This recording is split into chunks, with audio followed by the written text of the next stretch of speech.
Hello, my friends. Derek from Bomb Socks with more Bomb Bites, where we feast upon the words of Christ. And as always, we do it one bite at a time. So we get the wonderful opportunity of going into the awesome section of section 19 of the Doctrine and Covenants this week. And we've got some great short videos for you from our Bomb Bites video collection to help you enjoy this week even more.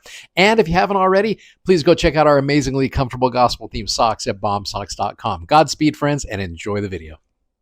So in order to do this, Martin Harris would have to impart all of the land that he had legal right to. It was 151 acres, so he would have to mortgage that.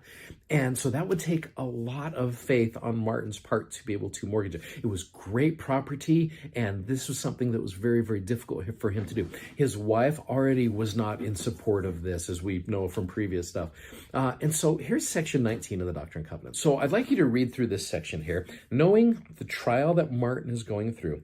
And I'd like you, there's 41 verses here. Skim through it. You can just skim. Or if you wanted to, pick a number between 1 and 41 and see if there is a verse there that really can help Martin gain the confidence necessary to do his part to bring about this great and marvelous work. So just take a minute and just kind of scroll through. Like I said, it's a lot of verses, I know, but if you don't want to scroll them all, pick a couple random ones, and you may have to look at a couple previous and maybe a couple after just to see what's going on. But see if you can find a verse that would really help bolster Martin's faith. And I'll share with you one in just a minute.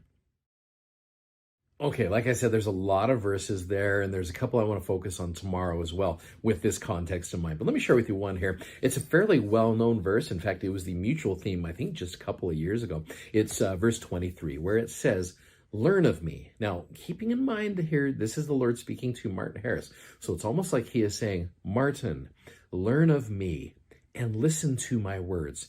Walk in the meekness of my spirit, and you shall have peace in me.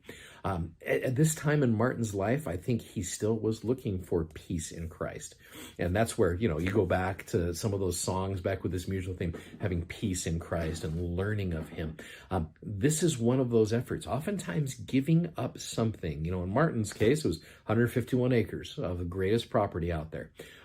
Sometimes we need to give up things to get something better in return.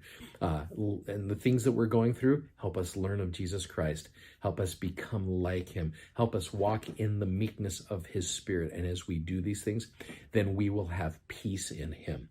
And so Martin Harris was able to do that, and still to this day has lent his voice as one of the witnesses of the Book of Mormon. I love what Martin did. I recognize the difficulty that it was. Just same thing with you and I as well. Whether it's a young man or young woman getting ready to go on a mission or whatever it is all in an effort to learn of Jesus Christ, to listen to him, to walk in the meekness of his spirit. And as we do those things, we have peace in him. I can testify to you that's true. Hey, thanks so much for watching. Thanks for subscribing, and thanks for sharing these episodes. We appreciate that so much. If you like what you see, please click the like button. And you guys have an amazing week. Godspeed. Take care. Bye-bye.